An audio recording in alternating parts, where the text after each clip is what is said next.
بسم الله الرحمن الرحيم. الحمد لله رب العالمين بارئ الخلائق أجمعين، وهو أرحم الراحمين في موضع العفو والرحمة، وأشد المعاقبين في الشدة والنقمة. ثم الصلاة والسلام والتحية والإكرام على رسوله البشير النذير السراج المنير، مولانا ومولى الثقلين جد الحسنين أبي القاسم محمد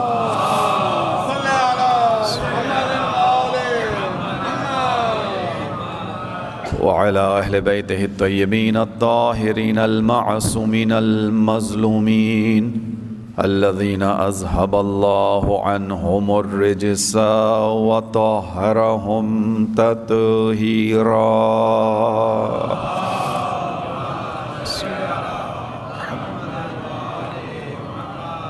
لا سيما قرة عين الرسول الزهراء البتول ومولانا صاحب العصر والزمان. أما بعد، قال الله الحكيم في كتابه الكريم: بسم الله الرحمن الرحيم.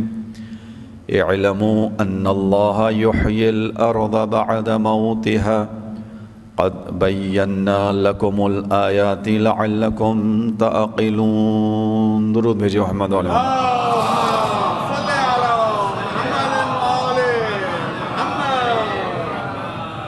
حضرات محترم. سورہ مبارکہ حدید کی آیت نمبر 17 گزشتہ 5 روز سے ہمارا سرنامہ کلام، جس میں خداوند عالم نے اس دنیا کی مستقبل کے بارے میں مومنوں کو ایک نوید دی ہے. بیان کیا کہ اس بات کو جان لو، اعلموا، جان لو، آگاہ ہو جاؤ، ان اللہ یحیی الارض، بے شک خداوند عالم اللہ اس زمین کو حیات دے گا. ان اللہ یحیی الارض بعد موتها، اس کی موت کے بعد. قد بینا لکم الآیات، بے شک ہم نے تمہارے لیے آیتوں کو کھول کھول کر بیان کیا ہے، تبیان کیا آیات کا. لعلکم تعقلون، تاکہ تم ان آیات میں غور و فکر کر سکو، تاکہ تم ان آیات میں غور و فکر کر کے نتیجے تک پہنچ سکو، اپنے ایمان میں ایقان میں اضافہ کر سکو. مسلسل بیان ہو رہا ہے کہ یہاں مراد موت سے وہ حیات ہے، وہ زندگی ہے کہ جس کے اندر انسان خدا کی ولایت کے سائے میں نہ چلے. خدا کی ولایت سے ہٹنا ظاہری حیات کے باوجود خدا کی نگاہ میں حیات نہیں ہے. انسانوں کو حقیقی حیات اسی وقت میسر آئے گی جب انسان خدا کی ولایت کے سائے میں زندگی گزارے گا. خداوند عالم کا یہ بھی فیصلہ ہے کہ یہ ولایت انفرادی طور پر نہیں، اکیلے میں نہیں ہے، بلکہ خداوند عالم نے اس ولایت کے تحت اس کائنات کے نظام کو چلانا ہے. خداوند عالم نے اس کائنات کو اپنے نظام پر خلق کیا. کائنات میں ہر شے خدا کے بنائے ہوئے نظم کے مطابق چل رہی ہے. کسی انسان کا اختیار خداوند عالم کے بنائے ہوئے نظم میں نہیں چل رہا. سورج خداوند عالم کی حکمت سے مشرق سے نکلتا ہے، مغرب میں غروب کرتا ہے. نظم الہی ہے. کائنات کے اندر ترقی کتنی بھی ہو جائے، کبھی بھی کوئی انسانی بشری طاقت سورج کو مغرب سے ابھارنے کی قدرت صلاحیت پیدا نہیں کر سکتی. ایسے ہی خداوند عالم کا نظم ہے کہ بیج جب زمین میں جائے گا تو کچھ عرصے کے بعد زمین سے کوپل بن کے باہر نکلے گا. جب اس کی نگہداشت کی جائے گی پودے میں تبدیل ہوگا، پھر نگہداشت بڑھتی چلی جائے گی، پودے سے وہ درخت میں تبدیل ہونے کے بعد پھل دینے کی صلاحیت پیدا کرے گا. کبھی بھی بیج کو ہاتھ پر رکھ کر دعائیں پڑھ کر کبھی بھی کوئی انسان بیج سے درخت نہیں نکال سکتا. حالانکہ وہ پروردگار تو وہ ہے، اس نے کہا انی اقرب الیہ من حبل الورید وَإِذَا سَأَلَكَ عِبَادِي عَنِّي فَإِنِّي قَرِيبٌ أُجِيبُ دَعْوَةَ الدَّاعِي إِذَا دَعَانِ. یا اس نے کہا کہ مجھے پکارو، ادعونی استجب لکم، تم مجھے پکارو میں تمہاری بات کو سنوں گا، تمہاری دعا کو سنوں گا، تمہاری شہرک سے نزدیک ہوں، تم سے محبت رکھتا ہوں. اسی محبت کے باوجود آپ ہاتھ پہ بیج کو سجائے بیٹھے رہیے، رو رو کر آنکھیں سجا لیجیے، خدا اس بیج کے اندر اثر ڈالنے والا نہیں ہے، کیونکہ نظام الہی کے تحت یہ کام نہیں انجام پا رہا. نظام الہی یہ ہے کہ اس بیج کو زمین میں جانا ہوگا. بس خدا کا نظام کائنات پر نافذ ہے. یہ وہ نظام ہے جس کو ہم نظام تکوینی کہتے ہیں. خدا نے اسی طرح اس کائنات کے اندر ایک تشریعی نظام بھی بنایا، مگر یہاں انسانوں کو اختیار دیا. اختیار کس چیز میں؟ بتا دیا اِنَّا هَدَيْنَاهُ السَّبِيلَ اِمَّا شَاكِرًا وَإِمَّا كَفُورًا. ہدایت کر دی، راستہ دکھا دیا، بتا دیا کہ اگر اپنی سعادت تک پہنچنا چاہتے ہو تو جن انبیاء کو میں نے تمہارے لیے اپنا سفیر بنا کر بھیجا ان کے پیچھے چلنا. کیوں ان کے پیچھے چلنا؟ یہ وہ لوگ ہیں کہ جو تم سے اپنی رسالت کا کوئی اجر بھی نہیں مانگیں گے. اگر انہوں نے کبھی تم سے میرے کہنے پر اپنا اجر رسالت مانگا بھی ہے تو وہ تمہارے اپنے فائدے کے لیے.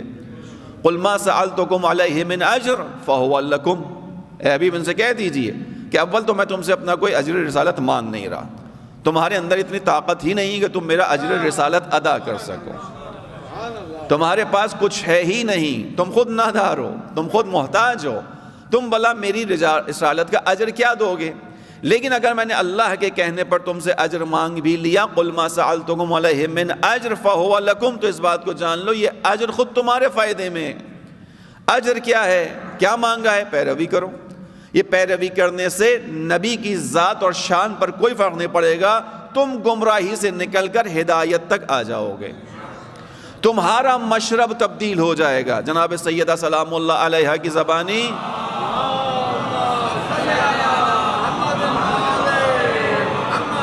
کہ کنتم علی شفا حفرۃ.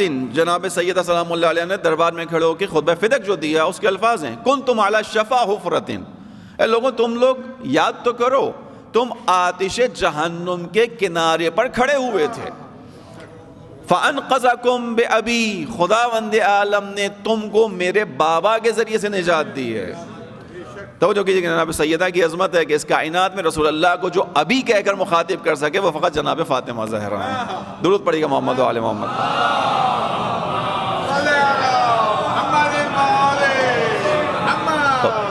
خداوند عالم نے تمہیں جہنم سے بچایا، گڑھے سے بچایا، گرنے سے بچایا، پستی سے بچایا.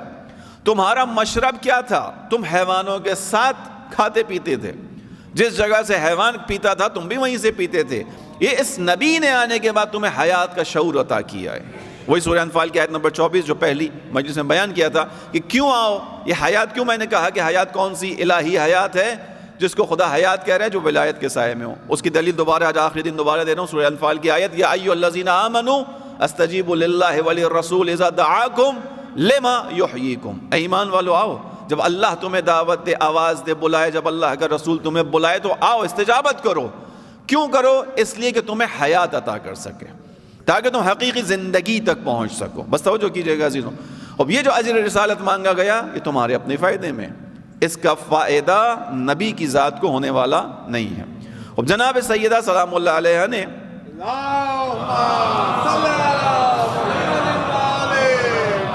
ہمارے سامنے اسی حقیقت کو رکھا. خداوند عالم نے کہا حقیقی حیات وہ ہے جب تم خدا کی حکومت کے سائے میں چلو. اب نظام تکوین کے اندر تو خدا کا نظام ہے، تشریع میں خدا نے اختیار دیا کہ ٹھیک ہے تمہیں ایک وقت تک اختیار دے رہا ہوں، اپنے اختیار سے اپنی سمجھ بوجھ کے مطابق انبیاء کی باتوں کو سن کر ان کے پیچھے چلو. نظام یہ ہے کہ زمین پر خدا کا نظام نافذ ہوگا اور ایک وقت ایسا آئے گا کہ خداوند عالم تم سے پوچھے گا نہیں تمہارا ارادہ کیا ہے. خداوند عالم اپنے ارادے کو زمین پر نافذ کر دے گا. خدا چاہے اجبار کے ذریعے سے ہو، کر سکتا ہے، کرتا نہیں ہے. پہلے بھی آپ کے سامنے بیان ہوا. خدا اگر چاہتا ہم سب کو ایسا بنا دیتا کہ ہم کسی ایک خاص وقت میں خدا کے سامنے سجدے میں گر جاتے. ہو سکتا تھا؟ نہیں ہو سکتا تھا. ہو سکتا تھا. وہی خداوند عالم زمین میں دبے ہوئے پتھروں کو جواہر میں تبدیل کر دیتا ہے. وہی خداوند عالم ہے، اسی کی قدرت ہے. وہ چاہتا ایسا بناتا، بائی ڈیفالٹ ہم سب ایسے ہوتے کسی ایک خاص وقت میں سجدے میں گر جاتے. اس سجدے سے اس نے کیا حاصل کرنا تھا؟ کچھ بھی نہیں. خداوند عالم نے اطاعت لی، عبادت لی اس کے ذریعے، اختیار کے ذریعے سے. بس خدا ایک وقت لے کر آئے گا. اب انسانوں کے لیے خداوند عالم نے رہنما قرار دی. ان رہنماؤں نے انسانوں کی ہدایت کی. خدا نے اختیار دیا، موقع دیا کہ آؤ اپنی مرضی سے آؤ، آؤ اپنے اختیار سے آؤ. 11 ائمہ علیہ السلام کی سیرت ہمارے سامنے، آپ کے سامنے متواتر 4 دن انہی موضوعات پہ بات ہوئی. عزیزوں بس آج آخری گفتگو ہے. انسان کا اختیار ہی انسان کی عظمت، سعادت، شقاوت کا فیصلہ کرنے والا ہے. انسان اگر شقاوت کی طرف جائے گا، بدبختی کی طرف جائے گا، اپنے اختیار سے جائے گا. انسان اگر سعادت کا راستہ طے کرے گا، اپنی مرضی سے کرے گا. انشاءاللہ اثناء گفتگو میں ان چیزوں کی طرف اشارہ ہوگا. درود پڑے گا مل کے محمد علیہ محمد.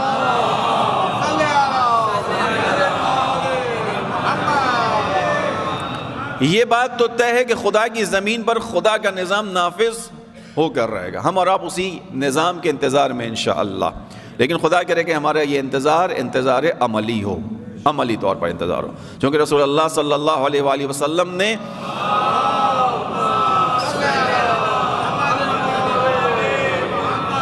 انتظار کو عمل قرار دیا، عقیدہ قرار نہیں دیا ہے.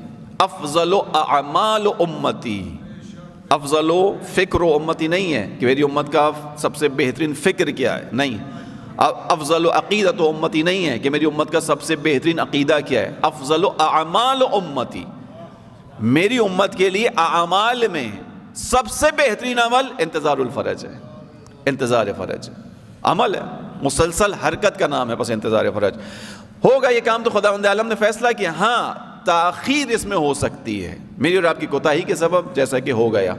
انسانوں کی جو ہے وہ خداوند عالم کے احکام پر عمل نہ کرنے کے سبب، جیسا کہ ہو گیا. یہ تاخیر ہو سکتی ہے، رکنا نہیں ہے یہ معاملہ. عزیزو، آج جس چیز کو بیان کروں، فتنہ ہمارا موضوع رہا. ہم نے جس چیز کو آپ کے سامنے بیان کیا، آزمائش. اس آزمائش میں خدا نے ہم سب کو ڈالا ہے. ہم جب تک زندہ ہیں، جب تک ہماری آخری سانس باقی ہے، ہم خدا کی جانب سے آنے والی آزمائشوں کے اندر گھرے ہوئے ہیں. آزمائش بڑی بلا کو نہیں کہتے، آزمائش امتحان. امتحان ہر لمحہ امتحان ہے. خداوند عالم کبھی کسی کو مرتبہ اور عہدہ دے کر امتحان لے گا، کبھی کسی سے عہدہ لے کر امتحان لے گا. کبھی کسی کو مالدار بنائے گا، غنی کرے گا، ثروت مند بنائے گا، اس کے نوکر و چاکر ہوں گے. کبھی اس کو بالکل تہی دست کر کے امتحان لے گا. یہ امتحان ہے خداوند عالم کا. خداوند عالم امتحانوں میں ڈال رہے ہیں، انسانوں کو ڈالے گا. عرض ہوتا رہا ہے آپ کے سامنے مسلسل کہ کوئی انسان بھی اس امتحان سے باہر نہیں جا سکتا، نہیں جا سکتا. کسی کو اختیار ہی نہیں دیا خدا نے. دینا تو ہے امتحان. دینا کیسے، اس کو سوچو. اب جتنا وقت گزرتا چلا جاتا ہے، امتحان شدت پکڑتا چلا جاتا ہے. ایسے ہی ہے نہیں. بچوں کے لیے ایک محسوس مثال، جب بچہ مونٹیسری میں آتا ہے معمولاً، یعنی جو جونیئر گروپ ہمارا کہلاتا ہے، پری پرائمری اسکول کا کہلاتا ہے، وہاں بچوں کا امتحان نہیں ہوتا. فارمیٹیو اسسمنٹس ہوتی ہیں بس. یعنی بچہ جو پڑھ رہا ہے اس کو دیکھا جاتا ہے، اسی کے اوپر بچوں کو آگے پڑھا دیا جاتا ہے. جب بچہ پری پرائمری سے پرائمری میں آتا ہے، اب چونکہ اس نے ایک لیول آگے کا طے کر لیا ہوتا ہے، ایک لیول ایڈوانس اس میں آ چکا ہوتا ہے. یہاں سے امتحانات کا جو ہے وہ سلسلہ شروع ہوتا ہے. ایسے ہی ہے نا معمولاً جو ہمارا ایجوکیشنل سسٹم ہے. اب جس بچے کا پہلی میں جو امتحان ہے، آیا یہی امتحان چوتھی والے کا بھی ہوتا ہے، پانچویں والے کا بھی یہی ہوتا ہے؟ نہیں. جو پہلی کے بچے کا امتحان جس طرح کا ہے، یقیناً جو چوتھی اور پانچویں والے بچے کا امتحان ہے، پہلی والے کے نسبت وہ امتحان تھوڑا سا سخت ہوتا ہے.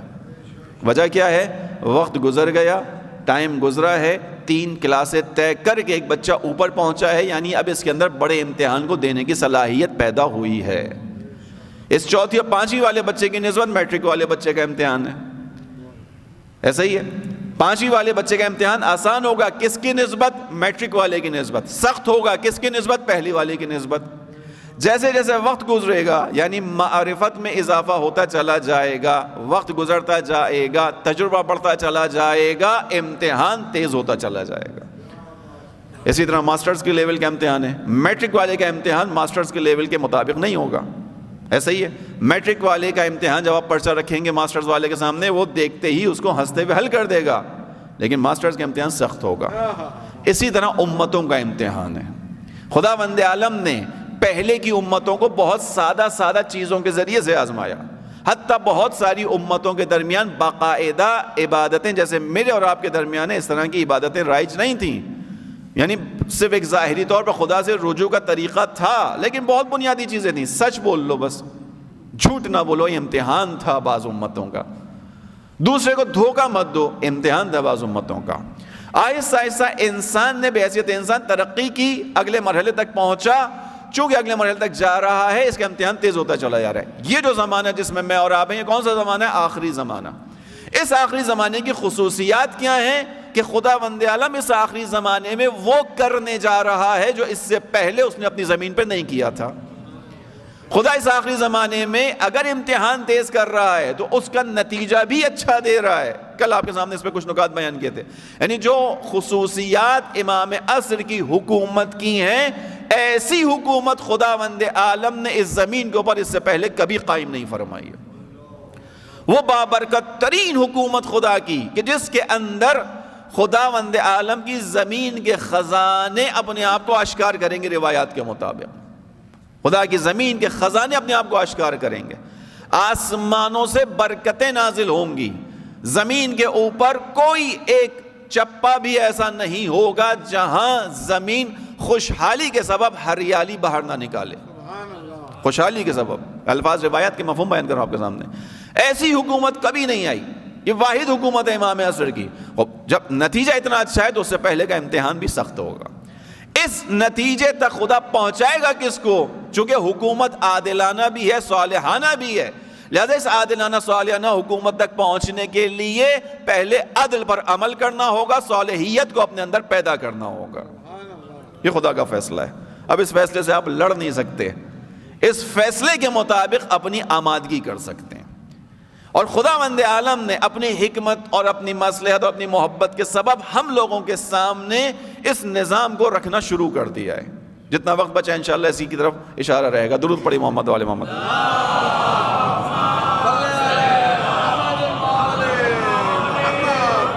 لیکن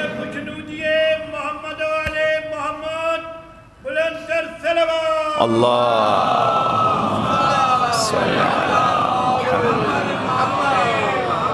لیکن عزیزوں اسی نظام کے قائم ہونے کے ساتھ ساتھ کیا ہوگا؟ ایک نظام کا خاتمہ ہوگا. کون سے نظام کا خاتمہ ہوگا؟ ابلیسی نظام کا خاتمہ ہوگا. ہوگا نہیں ہوگا؟ ابلیسی نظام کا خاتمہ ہوگا. یہ نظام کب بنا؟ جب آدم کے جسد بے جان میں خدا نے روح ڈالی. وہاں سے سلسلہ شروع ہوا. آدم کے جسد بے جان میں خدا نے روح ڈالی. فنفخت فیہ من روحی فقعوا لہ ساجدین. سب کے سب اس کے سامنے سجدے میں گر گئے الا ابلیس. نہیں گرا، نہیں کیا. ابا واستکبر، انکار کیا، استکبار کیا. خدا نے نکال دیا. کہا نکال دیا ٹھیک ہے، قیامت تک کی مہلت چاہیے. خدا نے کہا مہلت دوں گا میں تجھے. کب تک مہلت دوں گا؟ الی یوم وقت المعلوم. تجھے ایک خاص وقت تک کی مہلت ہے. زمانے بعض مفسرین اس کا ایک معنی دوران ظہور سے کیا گیا. امام کا جب ظہور ہوگا اس وقت شیطان کا خاتمہ ہے. اب یہ بحث تھوڑا سا پیچیدہ ہے. کبھی انشاءاللہ موقع ملے گا کوئی اور بیان کر دے گا اس کو، یا ہمیں سعادت ملی ہم بیان کر دیں گے کہ ممکن ہے شیطان کا خاتمہ فزیکلی ہو، اور ایک امکان جو دوسرا ہے اگر یہ نہ ہو تو دوسرا یقینی ہے، وہ یہ کہ شیطان کا اختیار ختم ہو جائے گا. وہ کیسے ختم ہو جائے گا؟ وہ بھی خدا نہیں کرے گا. خدا کرنا چاہے آج کر دے. وہ اس طرح سے کہ انسان اس زمانے میں اتنا معنوی طور پر رشد اور ترقی کر چکے ہوں گے کہ سمجھ جائیں گے کہ شیطان ان کا دشمن ہے، اس کے بہکاوے میں نہیں آئیں گے. جہاں قرآن کریم نے شیطان کا بہکاوا، وسوسہ، انسان کا گناہ، انسان کی نافرمانی کا تذکرہ کیا، اسی کے ساتھ خدا نے کہا افلم تکونوا تعقلون. کیا تمہارے پاس عقل نہیں تھی جو استعمال کرتے؟ کیا مطلب ہے؟ اگر عقل استعمال کر لیتے تو شیطان کے دھوکے میں نہ آتے. اس کا مطلب ہے جب کبھی بھی انسان شیطان کے دھوکے میں آتا ہے تو وہ اپنی خواہشات کے اسیر ہو کر اس بہکاوے میں چلا جاتا ہے، عقل مغلوب ہو جاتی ہے. اسی لیے ائمہ نے ہمیں دعائیں بھی سکھائیں. الہی قلبی محجوب، پروردگار میرے دل پہ پردے پڑ گئے. عقلی مغلوب، میری عقل پر غلبہ ہو گیا، میری عقل مغلوب ہو گئی، دب گئی. جب عقل دب گئی تو کس چیز نے دبایا؟ ہوائی غالب، میری خواہشات نے اس کو دبا دیا ہے. یہ ائمہ نے سکھایا. عقل مغلوب ہو جاتی ہے. عقل مغلوب ہو انسان خدا کے راستے سے نکل جاتا ہے. امام عصر کے زمانے میں عقل شکوفہ ہوگی. وہ روایت جو کل بھی بیان کی، امام آگے ہاتھ پھیریں گے انسان کی عقلوں پر. انسان کی عقلیں اپنے کمال تک پہنچیں گی. یہ انسان اپنی اسی فطرت کے ذریعے سے خدا تک پہنچے گا جس فطرت پر خدا نے انسان کو خلق کیا ہے. میں نے اس اعتبار سے کہا کہ آنے والا زمانہ وہ ہے کہ ابھی تک زمین خدا پر ایسا زمانہ نہیں آیا. اس لیے امتحان بھی شدید ہے. فتنہ، سازش، ابلیس کے نظام کا خاتمہ ہوگا. وہ اتنی آسانی سے بیٹھے گا تو نہیں. ایسا ہی ہے نا، کوئی کسی چھوٹے سے علاقے میں حکومت، کونسلرشپ ہی کسی کو مل جاتی ہے، وہ کونسلرشپ نہیں چھوڑتا. ایسا ہی ہے نا، ذرا سا اس کو اختیار آگے بڑھا دیا جائے وہ سیٹ نہیں چھوڑتا. شیطان نے ہزاروں سال حکومت کی ہے اس کائنات پر. چھوڑے گا تو نہیں آرام سے، لیکن خداوند عالم بھی اس سے چھڑوا کر رہے گا. تو یہ جنگ ہوگی. یہ جنگ کس کے درمیان ہوگی؟ خدا اور شیطان کے درمیان نہیں ہوگی. یہ جنگ بندوں کے اندر ہوگی، انسانوں کے اندر ہوگی. اس جنگ میں کوئی خدا کا ساتھ دے گا، کوئی شیطان کا ساتھ دے گا. فیصلہ اسی لیے خدا نے انسانوں پر رکھا ہے، تمہاری مرضی. انا ہدیناہ السبیل اما شاکرا و اما کفورا. ہم راستہ دکھانے والے ہیں، تمہاری مرضی. شکر گزاری کے جذبے سے آگے بڑھو، خدا کے راستے پر آؤ. کفر کر کے جانا چاہو، شیطان کے راستے پہ چلے جاؤ. درود پڑھیں محمد و آل محمد.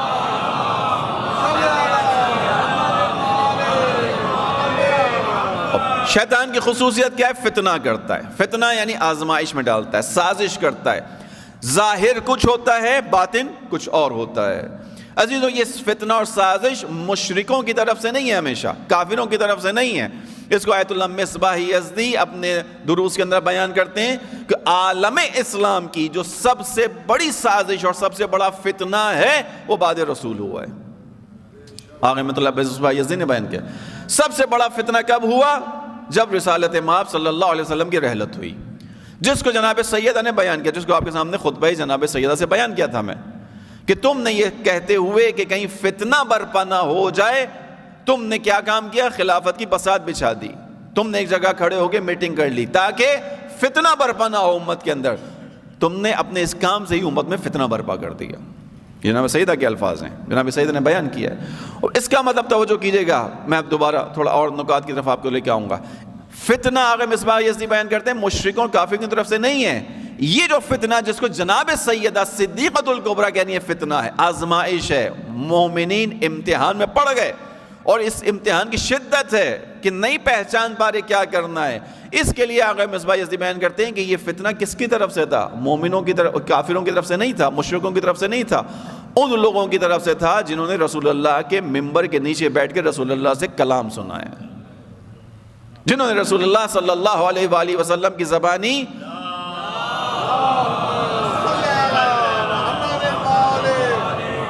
وحی الہی کا پیغام سنا ہے. توجہ سے سنیے گا اس بات کو، تاکہ آپ کو مجھے اندازہ ہو سکے کہ اگر رسول اللہ کی اپنی زبان سے وحی سننے والے بھی فتنہ کر سکتے ہیں، فتنے میں پڑ سکتے ہیں، تو دوران غیبت کبریٰ کتنے فتنے ہوں گے پھر، کہ جب خدا کا ولی، خدا کی حجت نگاہوں کے سامنے نہیں ہوگا، پھر اس امت کے اوپر کتنے شدید فتنے ہوں گے، پھر کتنا سخت امتحان ہے. توجہ کیجئے گا، ذرا بیان کیا آقا مصباح یزدی نے، فتنہ سب سے بڑا فتنہ وہاں ہوا. اب ان فتنوں کے اندر عبرت ہے ہمارے لیے، ان فتنوں کے اندر ہمارے لیے پیغام ہے. امت اس فتنے میں پڑی، آزمائش میں پڑی، اور اس کا نتیجہ کیا نکلا؟ فقط خلافت کا امام علی کے ہاتھ سے جانا نہیں ہے، بلکہ امام علی علیہ السلام کی نگاہوں کے سامنے در فاطمہ کا جلایا جانا ہے. یہ اس فتنے کا نتیجہ ہے. یہاں بات نہیں رکے گی. اب جو یہ در یہاں جلایا گیا ہے، اس جلے ہوئے دروازے کی آگ سن 61 ہجری میں کربلا میں خیام حسینی تک پہنچے گی. آگ وہاں تک پہنچے گی. یہ جو تازیانہ جناب سیدہ کے ہاتھ پر 11 ہجری میں مارا جائے گا، یہ یہاں نہیں رکے گا. یہ تازیانہ پہلا ہوگا، اور اسی تازیانے کی سلسلہ 61 ہجری میں امام حسین کی چھوٹی بچی اور بہن کے کمر پر پڑتا ہوا ہوگا. فتنے کا اثر ہے، وہاں تک جائے گا. فتنہ تو پھر اپنا اثر رکھتا ہے. توجہ کیجئے گا. اب یہاں پر پیغام ہے، یہ لوگ فتنے میں پڑے کیوں؟ آزمائش میں جو پڑ گئے کیوں؟ ہوا کیا؟ میرے اور آپ کے لیے سیکھنے کی جگہ. توجہ کیجئے گا، تیزی کے ساتھ آگے بڑھیں گے. آج آخری مجلس ہماری، اس لیے کہ اس کو زیارت اربعین میں بیان کیا گیا. کیوں لوگ اس فتنے میں پڑے؟ کیا ہوا تھا؟ میں نے کل بھی آپ کے سامنے بیان کیا تھا. عزیزوں، یہ ممکن نہیں ہے اس مسجد کے اندر اگر کوئی ایسے مومن بیٹھے ہوں، یقیناً بیٹھے ہوئے ہیں ایسے افراد بھی، کہ جن کی آنکھوں کے سامنے یہ مسجد بنی ہو، یا اس کے اندر کچھ کنسٹرکشن ہوئی ہو، یا پچھلے علماء یہاں پہ موجود ہوں، آپ ان سے پوچھیں، وہ آپ کو الف سے یہ تک پوری داستان سنا دیں گے کہ یہ مسجد کیسے بنی تھی، اس کی بنیاد کس نے رکھی تھی، پہلا کدال کس نے مارا تھا، حدیث قصہ کس نے پڑھی تھی. ایسے ہی ہے نا، بہت سارے افراد ہوں گے. ان نگاہوں کے اندر چیزیں نقش بناتی ہیں. کس طرح ممکن ہے کہ رسول اللہ کو بھی اس دنیا سے گئے ہوئے فقط 2 مہینہ 8 دن ہوئے ہیں. 18 ذی الحج 10 ہجری غدیر قم، 18 ذی الحج 10 ہجری، 28 صفر 11 ہجری رسول اللہ کی شہادت. کتنے دن ہیں؟ 2 مہینہ 8-10 دن کی بات ہے. سالوں کی بات انسان نہیں بھولتا. یہ مدینے میں رہنے والے سارے کے سارے بھول گئے کہ ابھی پچھے 2 مہینے پہلے کیا ہوا تھا. ان کی آنکھوں سے وہ منظر محو ہو گیا تھا. وہ منظر بھی وہ کہ جو تاریخ اسلام کا بالکل ہی ایک یونیک منظر تھا. وہ منظر بھی وہ کہ اس سے پہلے تاریخ اسلام میں ایسا کوئی منظر نہیں دکھایا گیا. اللہ کے رسول کے اوپر اتنی شدت والی آیت نازل ہی نہیں ہوئی تھی کوئی. ایسے ہی ہے نا عزیزوں. کیسے بھول سکتے تھے مومن, کیسے بھول سکتے تھے یہ لوگ کہ رسول اللہ نے انتظار کیا تھا, کھڑا کیا تھا, سخت گرمی تھی, اس کے باوجود رسول اللہ نے اپنی تاریخ کا, توجہ کیجئے گا, تاریخ رسول اللہ کا سب سے طویل ترین خطبہ غدیر کے اندر ہے. وہاں رسول اللہ بہت چھوٹی چھوٹی باتیں کرتے تھے, بہت زیادہ کلام طویل نہیں ہوتا تھا رسول اللہ کا. رسول اللہ کی پوری تاریخ کے اندر, سیرت اور زندگی کے اندر جو طویل ترین طولانی ترین خطبہ کہاں ہے, 18 ذی الحج کو ہے. اللہ کے رسول کے ساتھ رہنے والوں نے یہ بھی دیکھا تھا کہ اللہ کے رسول نے کبھی بد دعا نہیں دی تھی کسی کو. واحد جگہ جہاں رحمت للعالمین نے ایک بد دعا کے لیے اگر کچھ الفاظ ادا کیے ہیں تو وہ غدیر خم کا موقع ہے. یعنی ہر اعتبار سے غدیر خم وہ چیز تھی کہ جسے حافظے میں رہنا چاہیے تھا. ایک نہیں, کئی چیزیں ایسی تھی جو نہیں تھی, نئی جہت تھی اور یقیناً حافظے میں تھی. ہوا کیا, لوگ کیسے پیچھے ہٹ گئے, کیسے ہو گیا اسی مدینے کے اندر امام علی کے ہاتھوں میں رسی باندھ دی گئی, کیسے ہوا اسی مدینے کے اندر جناب سیدہ فریاد کرتی رہ گئیں کہ انا فاطمہ, میں فاطمہ ہوں. کیوں جناب سیدہ نے کہا انا فاطمہ؟ کیونکہ تم جانتے ہو اللہ کا رسول میرا کتنا احترام کرتا تھا. لیکن کیا ہوا, جناب سیدہ نے کہا کہ جب کہنے والے نے کہا ہم اس گھر کو آگ لگا دیں گے, جناب سیدہ نے آواز دی انی فاطمہ, میں فاطمہ ہوں, اس گھر میں ہوں. حسن و حسین ہے. کہنے والے نے شدت غضب میں کہا کہ وَإِن, اگر ہیں تو کیا فرق پڑتا ہے, ہم نے طے کر لیا آگ لگانے کا, ہم آگ لگائیں گے. توجہ کیجئے گا عزیزوں, عبرت ہے, اسی کو آگے بڑھا کے چلائیے, تھوڑا سا آگے لے جائیے. تو میں آپ کو بالکل رسول اللہ کی رحلت سے چند دن کی بات بتا رہا ہوں. 50 سال بعد ادھر جب معاملہ نہیں سنبھلا, ادھر جب فتنہ حل نہیں ہوا, ادھر امت نے فتنے کو نہیں سمجھا, اس کی شدت کو نہیں سمجھا, تو نتیجہ 50 سال بعد تو اور بدتر ہو گیا. 50 سال بعد وہی امام حسین علیہ السلام جو شان رسالت پر, کندھوں پہ رسالت پر سوار ہوتے تھے, جو رسول اللہ کے شانوں پر سوار ہوتے تھے, انہی امام حسین کو سواری سے نیچے گرایا گیا. ایسے ہی ہے نا. یہ توجہ کی عبرت کیا ہے, کیوں ہوا ایسا؟ زیارت 40. قد توازر علیہ من غرته الدنیا. حسین علیہ السلام کے مقابلے پر وہ نکل کر آیا کہ جس کو دنیا نے دھوکے میں ڈال دیا تھا. قد توازر علیہ من غرته الدنیا, زیارت 40 کہ جس کو امام معصوم نے کہا مومن کی 5 علامتوں میں سے ایک علامت 40 کی زیارت ہے, جسے آپ ہر سال انجام دیتے ہیں. اور ہر مومن کی خواہش ہوتی ہے کاش میں کربلا کی زمین پر 40 کر سکوں. خدا کرے انشاءاللہ اگلے سال آپ اور ہم سب مل کر 40 کی زیارت کر سکیں. من غرت الدنیا, کس نے امام حسین کے خلاف قد علم کیا؟ من غرت الدنیا, جس کو دنیا نے فریب میں ڈال دیا. فتنہ, دنیا تو ہے ہی فتنہ, آزمائش. من غرت الدنیا وباع حظہ بالارذل الادنی, اور اس نے اپنا نصیب پسترین چیز کے عوض بیچ ڈالا. وباع حظہ بالارذل الادنی, اس کا نصیب کیا ہو سکتا تھا؟ اگر کوفے میں رہنے والا تھا تو اس کا کوفے میں رہنے والا نصیب وہ ہو سکتا تھا جو حبیب ابن مظاہر نے بنایا. وہ حسین کا ساتھ دے سکتا تھا. امام حسین کا ساتھ دینے کے بعد اس کا نصیب کیا ہوتا؟ کم سے کم ہانی ابن عروہ جیسا ہوتا. اس کا نصیب یہ ہو سکتا تھا اگر مسلم ابن عقیل کا ساتھ دے دیتا. اس کا نصیب یہ ہو سکتا تھا کہ امام حسین علیہ السلام کا ساتھ دے کر اس ابدی سعادت تک پہنچ سکتا تھا کہ کربلا کے بعد تمام دنیا کے لوگ, انسان کربلا والوں کو یاد کر کے کیا کہتے ہیں؟ السلام علیکم یا انصار دین اللہ, دین خدا کے ناصروں تم پر سلام. تم پاکیزہ ہو. وطابت الارض التي فيها دفنتم, جس زمین پر تمہیں دفن کر دیا گیا وہ تمہارے وجود کی وجہ سے وہ زمین پاکیزگی کا مظہر بن گئی ہے. یہ حصہ مل سکتا تھا, یہ نصیب مل سکتا تھا. وباع حظہ, امام حسین یہ نصیب دینے آئے, یہ حصہ دینے آئے. اپنا نصیب بالارذل الادنی, پس ترین چیز کے عوض بیچ ڈالا. امام حسین علیہ السلام عبید اللہ ابن حر جوفی کے خیمے میں خود آ رہے ہیں. پہلے دعوت دی, بلایا, آؤ, اس نے منع کر دیا. حجاج ابن مسروق کو بھیجا, منع کر دیا. امام خود خیمے میں چلے گئے, خود چلے گئے. کتنی بڑی سعادت ہے. امام حسین نہیں گئے, جنت چل کے اس کے دہلیز تک آئی ہے. جنت چل کے آئی ہے. کتنا بڑا حصہ مل رہا ہے اس کو. لیکن اس نے کیا کہا؟ جانتا ہوں حق پر آپ ہیں، جانتا ہوں آپ کا ساتھ دینا درست ہے، جانتا ہوں آپ کے مقابلے پہ جو باطل ہے میں آپ کا ساتھ نہیں دے سکتا. کیوں؟ اس لیے کہ میں بھی موت کے لیے آمادہ نہیں ہوں، اس لیے کہ میں بھی مزید زندگی گزارنا چاہتا ہوں. غرت الدنیا، یہ ہوتا ہے جسے دنیا دھوکہ دے گئی. بھول گیا کہ حسین کے بعد بھی کتنا زندہ رہو گے، حسین علیہ السلام کے بعد کتنی سانسیں باقی رہیں گی. کیوں موت کو بھول گیا کہ ابھی ممکن ہے، عین ممکن ہے کہ حسین علیہ السلام میرے خیمے سے نکلنے میں مر جاؤں. کتنا زندہ رہوں گا، کتنا کھا لوں گا، کتنی زندگی گزار لوں گا، لیکن اگر حسین کے ہاتھ پر بیعت کا ہاتھ رکھ دیا اور مر گیا تو کل قیامت میں حسین کے ساتھ محشور ہوں گا. حسین یہ سہام دینے آئے تھے، یہ حصہ دینے آئے تھے. باع حظہ بالارض الادنی، پس ترین چیز کی خاطر اپنا حصہ چھوڑ دیا. شرع آخرتہ بالثمن الاوکس، کوڑیوں کے بدلے اپنی آخرت کو بیچ ڈالا، کوڑیوں کے بدلے آخرت کو بیچ ڈالا. آئیے کوفہ میں چلیے. ایک شخص بیٹھا ہوا ہے جنگ کے بعد، بیٹھا ہوا ہے زمین پر، بیٹھا ہوا ہے افسردگی کے عالم میں. کربلا کے واقعی بات پوچھنے والے نے پوچھا کیا ہوا بھائی، کیوں افسردہ ہو؟ کہتا ہے میرے ساتھ دھوکہ ہوا. کیا دھوکہ ہوا؟ جب حسین کے خلاف لشکر بنایا جا رہا تھا تو اعلان کیا گیا تھا جو حسین سے جنگ لڑ کر آئے گا، واپس آئے گا، اس کو ہم قیمتی انعامات دیں گے. اب یہ شخص کوفے میں بیٹھا ہوا ہے. پوچھا تمہارے ساتھ کیا دھوکہ ہوا؟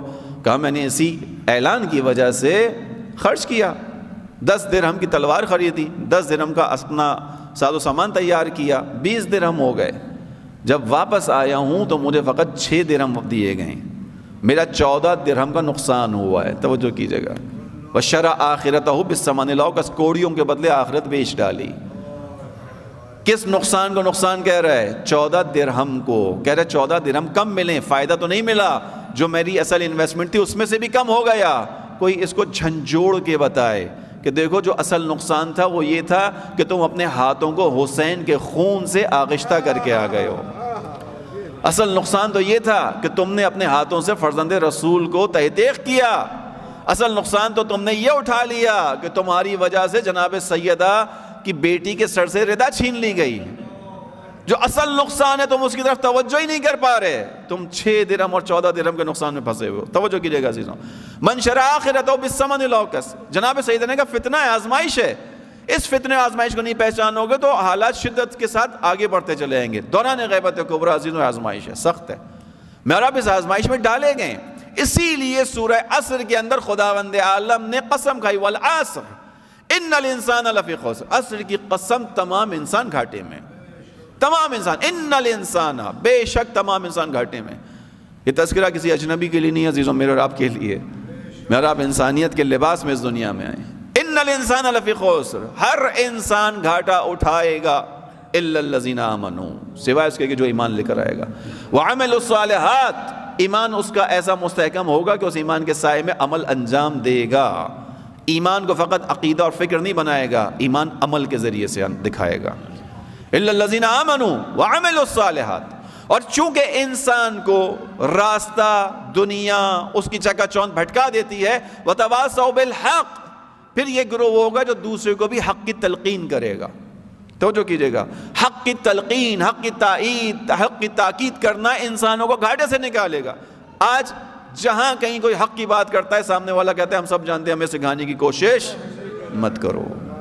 ایسا ہی ہے، ہم سب جانتے ہیں، ہمیں مت سکھاؤ. مجلس پڑھنی ہے سیدھی سیدھی پڑھو، فضائل پڑھو کہ مولانا خیبر میں کیا کیا تھا، خندق میں کیا کیا تھا. مجلس پڑھنی ہے تو ایسی پڑھو کہ جس سے ہمیں یقین آئے کہ جنت اپنے 8 طبقات کے ساتھ ہماری ملکیت ہے، ہمارے علاوہ جو ہے وہ جہنم میں ہے. ہمیں تو یہ مجلس چاہیے. خدا کیا کہہ رہا ہے؟ وتواصوا بالحق. گھاٹے سے وہ بچے گا جو حق کی بات کرے گا، چونکہ معاشرے کو حق کی ضرورت ہے. کوئی ایسا ہو جو بتا سکے کہ دیکھو خود ائمہ علیہ السلام نے کہا، جناب سیدہ کی ہی مجلس ہے نا تو جناب سیدہ کی زبانی سن لیتے ہیں.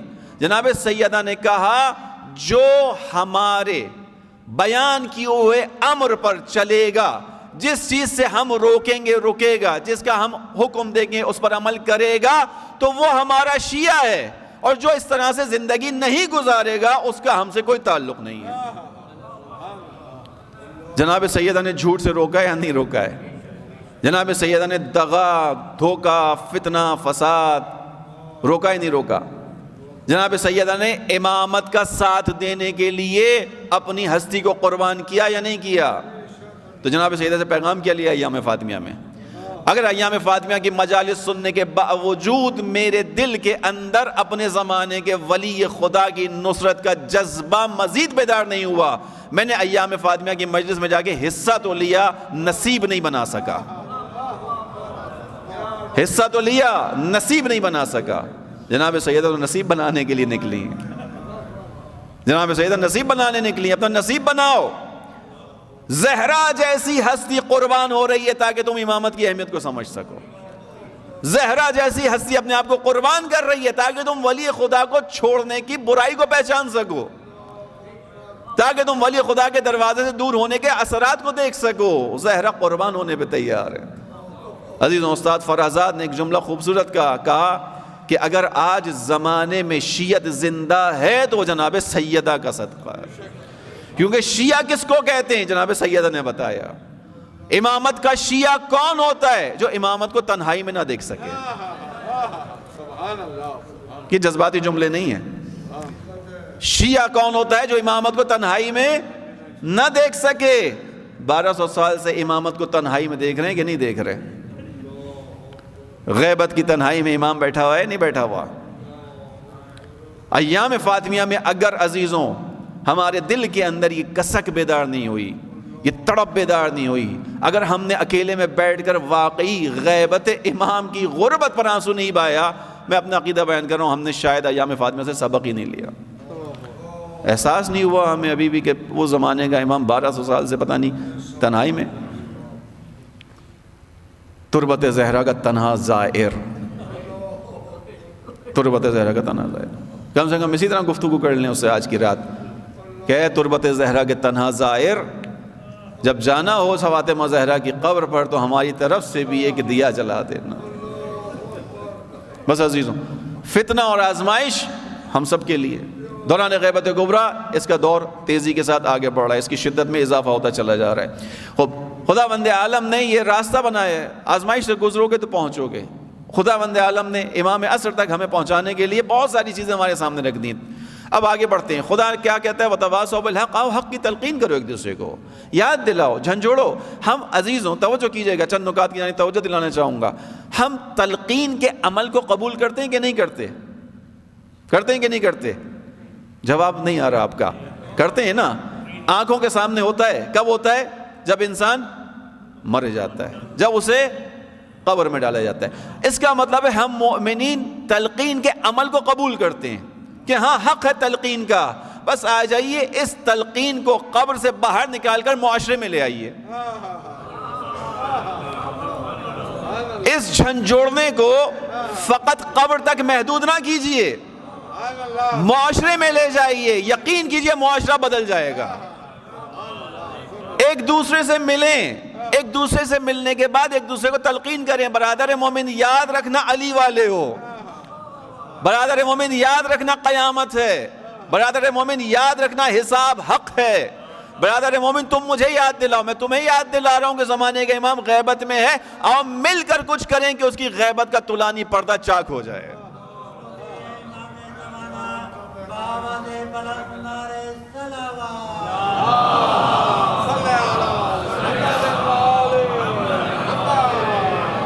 کیوں اتنے اچھے عمل کو فقط قبر کی حد تک محدود رکھا ہوا ہے؟ کیوں اتنے اچھے عمل کو فقط قبر میں محدود رکھا ہوا ہے؟ کیوں فقط مردے کے لیے تلقین نہیں، زندہ کے لیے تلقین؟ یہ مجالس تلقین ہے، بشرطے کہ ان سے پیغام دیا جائے۔ وَتَوَاصَوْا بِالْحَقِّ، خدا کہہ رہا ہے حق کا پیغام دو ایک دوسرے کو۔ آئیے آپ کو قرآن کریم کے خوبصورت نقطے کی طرف متوجہ کروں، انشاءاللہ متوجہ ہیں آپ لوگ۔ تذکر ہوتا ہے، مجھ جیسا ذاکر یا طالب علم فقط تذکرہ کرتا ہے، علم نہیں دے سکتا، علم عالموں کا کام ہے جو عالم ہوتے ہیں، میں فقط تذکرہ کر سکتا ہوں۔ ذکر ہے، فَذَكِّرِ إِنَّ الذِّكْرَ تَنفَعُ الْمُؤْمِنِينَ، ذکر کرو، ذکر سے مراد ریمائنڈر ہے، یعنی مومن جانتے ہیں، دوبارہ یاد کروا دو، میں دوبارہ یاد کروانے کا کام کر رہا ہوں۔ انشاءاللہ خدا آپ کا واسطہ عالموں سے پڑھوائے، انشاءاللہ ہم جیسوں سے نجات دلوائے آپ کو۔ درود پڑھیے محمد و آل محمد پر۔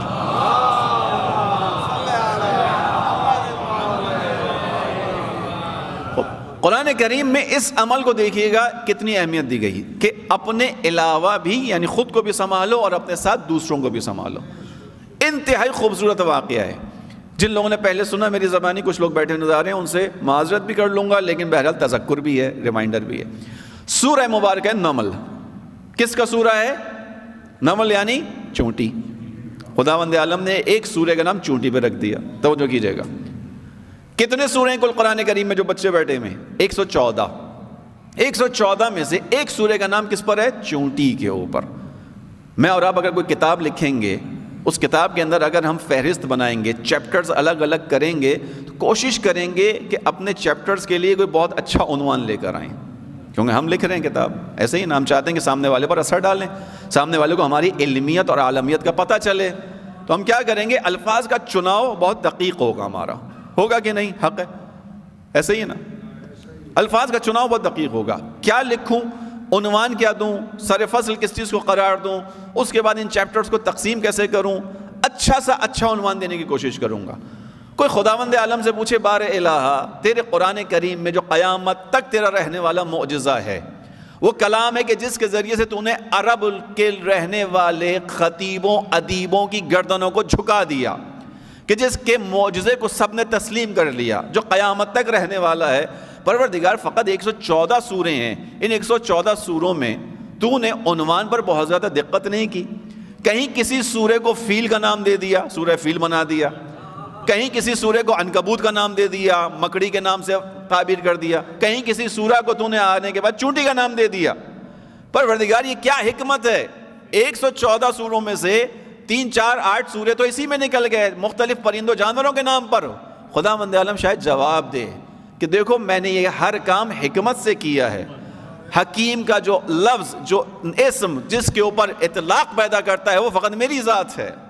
اصل صاحب حکمت میں ہوں، اگر میں چاہوں تو کسی کو حکمت دیتا ہوں۔ وَمَن يُؤْتِ الْحِكْمَةَ فَقَدْ أُوتِيَ خَيْرًا كَثِيرًا، اگر لقمان صاحب حکمت ہیں تو دینے والا میں ہوں، میں نے جس کو حکمت دیا، میں جانتا ہوں کیا کر رہا ہوں۔ یہ جو میں نے نام رکھا سورہ کا، ایک سورہ کا نام ایک چونٹی کے اوپر رکھ دیا، اسی لیے کہ انسان تھوڑی دیر سوچے، غور کرے کہ آخر اس چونٹی کے کردار میں ایسی کیا چیز تھی کہ خداوند عالم نے 114 میں سے ایک سورہ اس کے نام پہ رکھا۔ کیوں رکھا خدا؟ سوچو، قرآن میں خدا دعوت دے رہا ہے۔ پہلے دن سے آپ کے سامنے بیان کروں، خدا کہہ رہا ہے کہ اس قرآن کو چونکہ میں نے نازل کیا مان لو نہیں، غور کرو، فکر کرو، تدبر کرو۔ اگر تم اس قرآن میں غور نہیں کر رہے، تمہارے دل پہ تالا پڑ گیا ہے، اپنے تالے کو کھولو، اپنے زنگ کو ہٹاؤ۔ کیسے؟ قرآن کی آیتوں سے توجہ کیجیے گا۔ کیا ہے سورہ نمل کے اندر عزیزوں؟ سورہ نمل ایک چونٹی کے نام پر، یعنی چونٹی، سورہ نمل کا مطلب چونٹی۔ مزے کی بات یہ ہے کہ اس سورہ کے اندر جتنی آیات ہیں، جو مجھے اس وقت یاد آ رہا ہے حضور ذہن کے تحت، 89 آیات ہیں شاید، یا 98 ہیں یا 89۔ ان 89 آیات میں سے فقط ایک آیت چونٹی کے بارے میں ہے، فقط ایک آیت۔ باقی اگر 89 آیات ہوں تو ان میں سے 88 آیات میں چونٹی کا تذکرہ ہی نہیں ہے۔ بہرحال معاملہ مجھ جیسے طالب علم کے لیے مزید خراب ہو گیا۔ اگر چونٹی کا نام رکھا تھا اور 89 آیات تھی، 90 آیات تھی، تو 90 میں سے آدھی آیات تو چونٹی سے متعلق ہوتی۔ ایک آیت میں فقط تذکرہ ہے چونٹی کا۔ خدا کہے گا کہ پڑھو تو اس کو، کھولو تو کتاب کو، غور تو کرو، کیوں ہے؟ توجہ کیجئے گا۔ بات کہاں سے نکالی ہے؟ وَتَوَاصَوْا بِالْحَقِّ سے، یعنی خود بھی بچنا ہے اور مومن کیا کرتا ہے؟ دوسرے کو بھی بچاتا ہے۔ اس واقعے کے اندر کیا چیز ہے؟ چونٹی کا تذکرہ ہے۔ حضرت سلیمان اپنے لشکر کے ساتھ گزر رہے ہیں، حَتَّى إِذَا أَتَوْا عَلَى وَادِيِ النَّمْلِ، چلتے چلتے جناب سلیمان کا لشکر کہاں پہنچا؟ چونٹیوں کی وادی تک پہنچ گیا۔ جب چونٹیوں کی وادی میں پہنچا تو اب کیا ہوا؟ ایک چونٹی کا تذکرہ، توجہ کیجئے۔ قالت نملتون، ایک چونٹی نے کہا، کس سے کہا؟ اپنی چونٹیوں سے کہا۔ قالت نملتون یا ایھا النمل، یا ایھا النمل ادخلوا فی مساکنکم۔ اس نے جب گردن اٹھا کر دیکھا، اپنے الفاظ میں کچھ اس کو معنی کروں گا، اس چونٹی نے جب دیکھا کہ آگے سے ایک لشکر چلا آ رہا ہے، اس لشکر کے آنے سے اس کو نظر آیا کہ یہ تو خطرہ ہے جو ہماری وادی کی طرف آ رہا ہے۔ توجہ کیجئے گا، اس چونٹی نے خطرے کو دیکھا۔ سلیمان اس کا لشکر اپنے قدموں کے ساتھ، اپنے فوجی بوٹوں کے ساتھ آ رہا ہے، یعنی خطرہ آ رہا ہے۔ اس چونٹی نے کیا کیا؟ قالت نملتن، اس چونٹی نے کہا، کس سے؟ اپنی چونٹیوں سے، یا ایھا النملۃ ادخلوا فی مساکنکم، اے چونٹیوں اپنے بلوں میں جا کر حفاظت کا سامان لے لو، اپنے بلوں میں گھس جاؤ، خود کو محفوظ کر لو۔ ایسا نہ ہو کہ لا یحتمنکم سلیمان وجنودہ وہم لا یشعرون، ایسا نہ ہو سلیمان اس کا لشکر تمہیں اپنے پیروں تلے کچلتے ہوئے چلے جائیں، انہیں خبر بھی نہ ہو۔ یہی ایک آیت آئی ہے چونٹی کے اوپر، فتبسم ضاحکا من قولها۔ اگلی آیت ہے کہ سلیمان مسکرا پڑے اس بات سے، توجہ سے سنیے گا۔ اس ایک آیت کے اندر پیغام کیا نکلا؟ پیغام یہ نکلا کہ خداوند عالم نے اس چونٹی کی اس چھوٹی سی بات کو جو بظاہر چھوٹی ہے، پیغام بہت بڑا ہے۔ یعنی اس چونٹی نے دیکھا ایک خطرہ اس کی طرف متوجہ ہے، اس چونٹی نے اس خطرے سے فقط اپنے آپ کو نہیں بچایا، اس چونٹی نے فقط اپنے گھر کو نہیں بچایا، اس چونٹی نے فقط اپنی امیجیٹ فیملی کو محفوظ نہیں کیا، اپنا حق سمجھتے ہوئے آواز بلند کی، اے میری ہم نو چونٹیوں خطرہ آ رہا ہے، بچ کے رہنا، اے میری ہم نو مخلوق بچ کے رہنا ہے، خطرہ آ رہا ہے، اس خطرے سے اپنے آپ کو بچاؤ۔ خدا کو اس چونٹی کا اجتماعی کردار اتنا پسند آیا کہ اس نے قیامت تک رہنے والے اعجاز قرآن میں اس کا تذکرہ کر دیا۔ تم اجتماعی سوچ رکھتے ہو، توجہ کیجئے گا، تمہیں اجتماع کی فکر ہے۔ عزیزوں، کم سے کم میرا اور آپ کا شعور اس چونٹی کے برابر تو ہونا چاہیے، کم سے کم اتنا تو کام کرے ہمارا ذہن۔ ایک چونٹی نے اجتماعی شعور کی بات کی، خدا نے کہا یہ اجتماعی شعور بہت اہم ہے، یہ اجتماعی شعور ہی معاشروں کو بچائے گا۔ انفرادی زندگی تو سب گزاریں گے، اپنی سیلفش لائف تو سب گزاریں گے، میں، میرا گھر، میری بیوی، میرے بچے، بس ختم، دروازہ بند۔ نہیں، کوئی ہوگا جو اجتماعی زندگی گزارے گا، وہ اہم ہے۔ وہ کون ہوگا؟ جو خود فاقے سے ہوگا، 3 دن روزے رکھے گا، جب افطار کرنے بیٹھے گا اس کے دروازے پہ دق الباب ہوگا، وہ اپنی روٹیاں اٹھا کر مسکینوں، یتیموں، اسیر کو دے دے گا۔ یہ اجتماعی فکر ہے۔ جب اس اجتماعی فکر کے ساتھ زندگی گزارو گے تو خدا یہ عمل جو تم نے اپنی تنہائی میں کیا ہوگا، خدا اس عمل کو چھپا نہیں رہنے دے گا، سورہ دہر نازل کر کے انسانوں کو بتائے گا اللہ کی خاطر راہ خدا میں انفاق کرنے والے ہوتے کیسے ہیں۔ درود پڑھی محمد و آل محمد پہ۔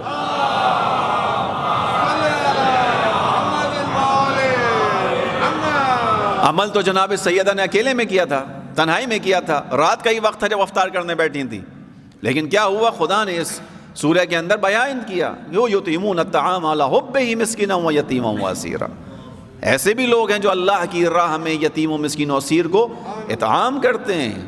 کیوں کرتے ہیں؟ اس لیے کہ وہ ان کا قدردان بنے؟ نہیں، انما نطعمکم لوجہ اللہ، ہم نے تو تمہیں فقط خدا کی خاطر کھلایا، لا نرید منکم جزاء ولا شکورا، نہ تو ہم تم سے کوئی بدلہ چاہتے ہیں، نہ تمہاری زبان سے شکریہ کے الفاظ سننا چاہتے ہیں۔ بس توجہ کیجئے گا عزیزوں، اس وجہ سے خداوند عالم سورہ نمل کو اور اس کے اندر اس کردار کو رکھا ہے، یعنی اجتماعی کردار، وتواصوا بالحق۔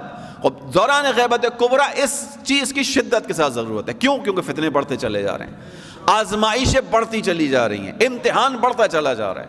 میں عرض کر رہا ہوں، شیطان حکومت الہیہ کے قیام کو روک نہیں سکتا، تاخیر میں ڈالنے کا سبب بن سکتا ہے، تاخیر میں ڈالنے کا سبب بن سکتا ہے۔ تاخیر میں کیوں جائے گا؟ چونکہ لوگ آمادہ نہیں ہوں گے۔ اب یہ دوران ہماری آنکھوں کے سامنے انتہائی اہم دوران ہے۔ تیزی کے ساتھ آگے بڑھ جاؤں، 1-2 نکات کی جانب اور اشارہ انشاءاللہ۔ عزیزوں، خدا نے موقع دیا ہے، خدا موقع دیتا ہے، لیکن یاد رکھیے گا خدا رکتا نہیں ہے، خدا کا نظام رکتا نہیں ہے۔ خدا وند عالم موقع ضرور دے گا، لیکن اگر کوئی انسان موقع سے فائدہ نہیں اٹھائے گا تو یہ صلاحیت، یہ موقع انسان کے ہاتھ سے کسی اور کے ہاتھ میں چلا جائے گا۔ آخری چند جملے انشاءاللہ۔ قرآن کریم میں سورہ مائدہ کی آیت 54 اسی جانب اشارہ ہے۔ یا ایھا الذین آمنوا، اے صاحبان ایمان، رسول اللہ کے زمانے کے صاحبان ایمان بھی، آج کے صاحبان ایمان بھی۔ یا ایھا الذین آمنوا من یرتد منکم عن دینہ، اس بات کو جان لو، تم میں سے جو کوئی بھی دین سے پلٹ جائے گا، ارتداد پیدا کرے گا، یعنی دین سے الٹے پاؤں پلٹ جائے گا۔ مومن تھے، دین سے پلٹ گئے۔ من یرتد منکم عن دینہ فسوف یأتی اللہ بقوم، تو خدا ان قریب اس پلٹنے والے گروہ کے نتیجے میں کیا کرے گا؟ ایک اور گروہ کو لائے گا۔ فسوف یأتی اللہ بقوم، خدا ایک اور گروہ کو لے آئے گا۔ خصوصیت یحبہم ویحبونہ، خصوصیت اس گروہ کی یہ ہوگی کہ خدا ان کو چاہتا ہوگا، یہ خدا کو چاہتے ہوں گے، خدا ان کو چاہتا ہوگا، یہ خدا کو چاہتے ہوں گے۔ اگلی خصوصیت کیا ہوگی؟ اعزت اذلت علی المؤمنین، اس گروہ کے شانے لوگوں کی کندھے مومنوں کے سامنے تواضع سے جھکے ہوئے ہوں گے. اعزتاً علی الکافرین، کافروں کے سامنے ڈٹ کے کھڑے ہونے والے ہوں گے. یجاہدون فی سبیل اللہ ولم تأخذہم لومۃ لائم، یہ اللہ کی راہ میں ڈٹ کر جہاد کریں گے، کسی ملامت کرنے والے کی ملامت سے پیچھے نہیں ہٹیں گے. سورہ مائدہ آیت نمبر 54. یہ آیت جب نازل ہوئی رسول اللہ صلی اللہ علیہ وآلہ وسلم کے پاس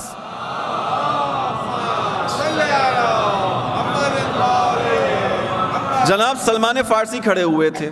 اب یہ آیت بہت شدید آیت ہے، یہ آیت ہم سے اور آپ سے تعلق رکھتی ہے. دوران غیبت کبریٰ پہ بات کر رہا ہوں. موقع خدا دے رہا ہے، خدا نے دے دیا. اس موقع کو تھوڑا اور کھولوں گا آگے جا کے.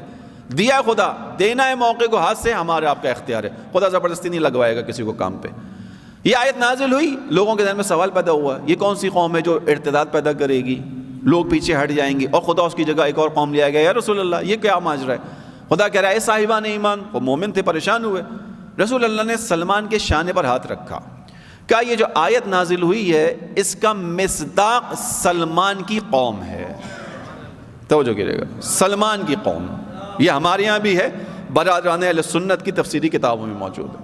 یا ایھا الذین آمنوا من یرتد منکم عن دینہ، اے ایمان والو تم میں سے جو بھی دین سے پلٹ جائے گا تو خدا کا نظام نہیں رہے گا، خدا کا نظام ناکام نہیں ہوگا، خدا کا کام نہیں رہ جائے گا، خدا کا کام تو آگے بڑھے گا. کیسے آگے بڑھے گا؟ فسوف یأتی اللہ بقوم، خدا عنقریب ایک ایسی قوم کو لے آئے گا. خصوصیات، خدا ان سے محبت کرتا ہوگا، وہ خدا سے محبت کرتے ہوں گے. مومنوں کے سامنے انتہائی ہمبل ہوں گے، تواضع کے ساتھ پیش آنے والے ہوں گے. کافروں کے سامنے ڈٹنے والے ہوں گے، کافروں کے سامنے ڈٹنے والے ہوں گے. اللہ کی راہ میں جہاد لڑیں گے، کوشش کریں گے، اس کوشش سے پیچھے نہیں ہٹیں گے. رسول اللہ نے سلمان کے کاندھوں پہ ہاتھ رکھ کے کہا کہ اس کی قوم کے بارے میں آیت نازل ہوئی. اب آئیے تیزی کے ساتھ، سلمان کون ہے؟ کہاں کے رہنے والے ہیں؟ فارس کے رہنے والے ہیں. اس زمانے کے اعتبار سے اس کو نام دیں تو کیا نام ہے؟ عجم. کہاں پر یہ آیت نازل ہوئی؟ عرب میں. خدا پیغام دے رہا ہے کہ خدا کا کام عرب عجم کا محتاج نہیں ہے. خدا کے کاموں کے لیے دیندار ایماندار لوگ چاہیے. ایماندار لوگ جس سرزمین پر بھی پیدا ہوں گے خدا کا کام آگے بڑھے گا.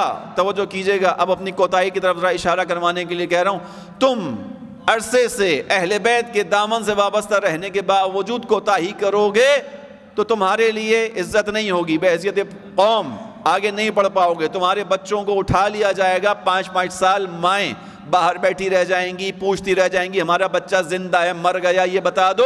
ادارے زحمت نہیں کریں گے تمہیں بتانے کی. کیوں؟ کیونکہ تم اپنے آپ کو قوم نہیں بناؤ گے. خدا کا کام آگے بڑھے گا. اگر تم نہیں سمجھو گے خدا قوم کو تمہارے سامنے مثال بنا کے پیش کر دے گا. خدا اسی عزت کو تمہارے درمیان سے اٹھا کر نائجیریا میں لے جائے گا.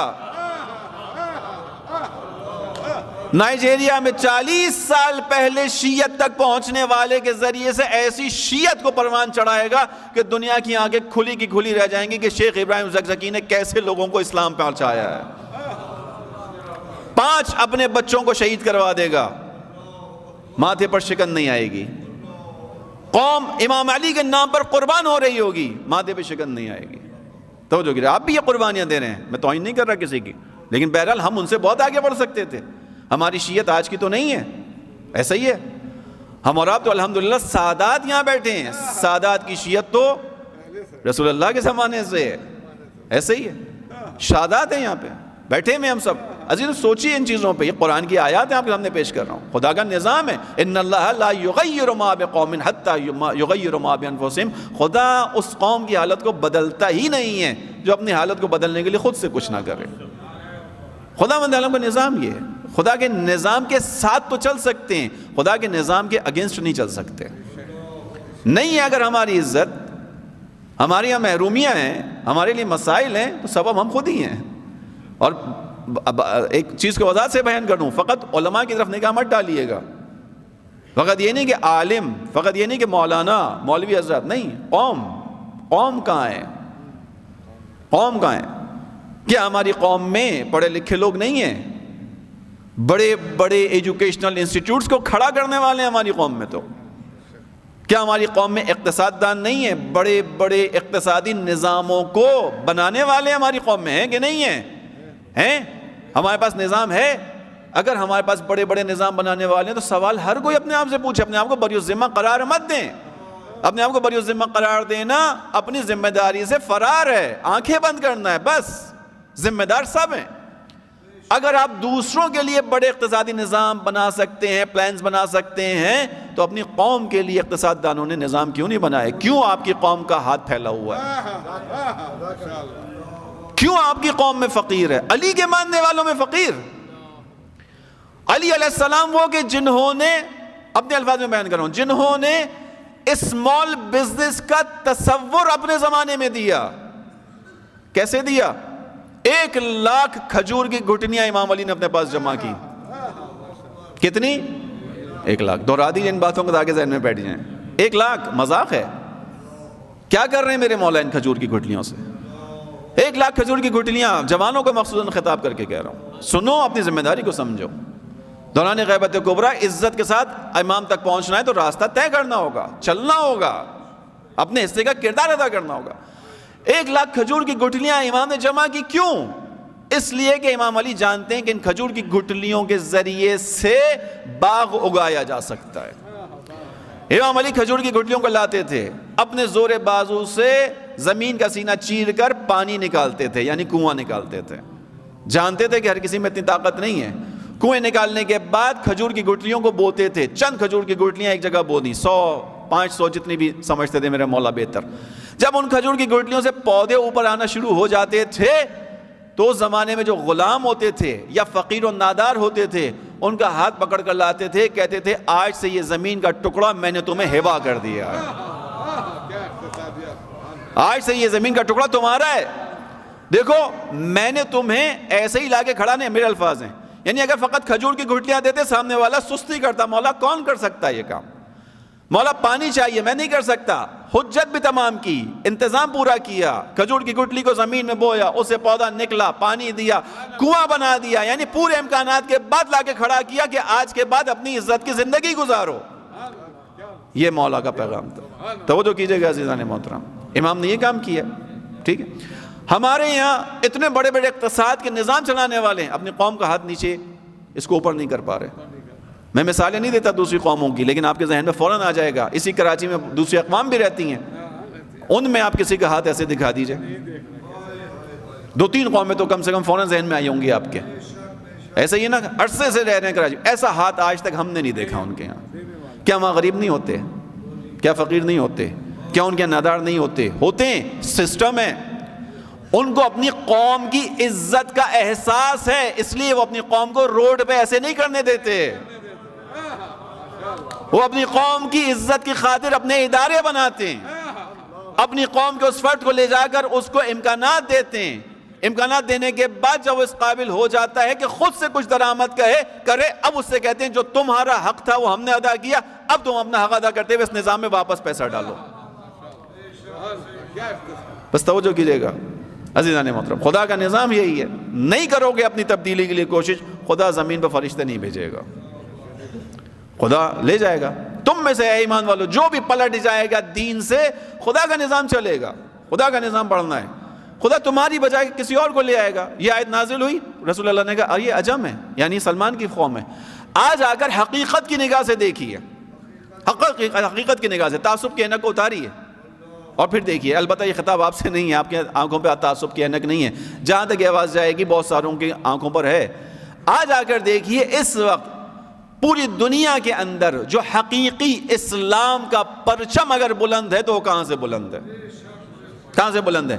نام لیتا ہوں آپ کے سامنے، آپ بتا دیجئے گا، وہ کہتے ہیں ٹک لگا دیجئے گا، کراس کر دیجئے گا اپنے ذہن میں۔ سعودی عرب حقیقی اسلام کا نمائندہ نہیں ہے، کراس لگا دیا نا آپ نے۔ کیوں؟ اس وقت، عین اسی وقت کہ جب فلسطین کے اندر بچے مر رہے ہیں، ماؤں کی گودیں اجڑ رہی ہیں، عمارتیں تباہ ہو رہی ہیں، ظلم و ستم حد سے سوا ہو گیا، عین اسی وقت ریاض کے اندر کیا منایا جا رہا ہے؟ ایک میلہ، جشن منایا جا رہا ہے۔ وہاں فلسطینی مائیں بچے ان کے درمیان موت رقص کر رہی ہے، سعودی عرب کی سرزمین کے اوپر باہر سے رقاصاؤں کو بلا کر رقص کروایا جا رہا ہے آپ کی آنکھوں کا دیکھا ہوا حال ہے نا عزیزوں، یہی ہے نا، یہ ہو رہا ہے۔ اس کے علاوہ سعودی عرب تو وہ نہیں رہا، کون ہے پھر؟ قطر ہے، بحرین ہے، UAE ہے, کون سا ملک ہے؟ نام لیجئے, اس بڑے مجمع میں سے کوئی ایک نام لے لیجئے. ترکی ہے. کتنا جب یہ ارطغرل کی سیریل چل رہی تھی تو کتنا لوگوں کے اندر وہ تھا کہ بھائی اب تو جو ہے اردوغان صاحب خلیفہ بنے, اور اب تب بنے اور کب بنے. کیا ہوا ان کی خلافت کا؟ جو پچھلی خلافتوں کا ہوا وہ ان کی خلافت کا بھی ہو گیا, نکل گیا جنازہ. ایک اسرائیل کے ساتھ اپنے اقتصادی تعلقات کو ختم نہیں کر پائے. یقین سے جانیے کہ اسرائیل کی جنگی مشینری بیٹھ جاتی اگر مصر ساتھ دے دیتا اور ترکی ساتھ دے دیتا فلسطینیوں کا. اگر مصر والے اپنی بارڈر کھول دیتے تو جو وہاں پہ ریفیوجیز موجود ہیں وہ چلے جاتے مصر کے اندر, حماس والوں کو لڑنے میں آسانی ہو جاتی. اور اگر ترکی اپنا پیٹرول دینا بیچنا چھوڑ دیتا, اسرائیل کی جنگی مشینری ختم ہو جاتی. ان بدبختوں نے, بے شرموں نے تو یہ کام بھی نہیں کیا, ساتھ دینا تو دور کی بات. خدا نے کہا کہ خدا لے کر آئے گا اس قوم کو. آج اگر وہ قوم کوئی ہے, رسول اللہ نے بیان کیا تھا, کہاں ہے؟ ایران ہے. ایران نے یہ کام کیا ہے. ایران کا مطلب مکتب اہل بیت کے ماننے والوں نے کام کیا. توجہ کیجئے گا. بس آخری زمانے کے اندر افتراق انتشار ہوگا, لیکن خدا بھی حجتوں کو تمام کرے گا. خدا بھی ایسے مرکز کو بناتا چلا جائے گا کہ جہاں اس کے ساتھ چلتے چلتے انسان عزت کے ساتھ دوران ظہور میں پہنچ جائے گا. خدا نے میرے آپ کے سامنے یہ موقع رکھا. خوب شیعت سے ہی یہ توقع کی جاتی تھی. شیعت ائمہ علیہ السلام کے زمانے میں رسول اللہ کے بعد متفرق ہو گئی تھی. کیوں ہو گئی تھی؟ اس لیے کہ تمام تر مظالم شیعت کے اوپر تھے.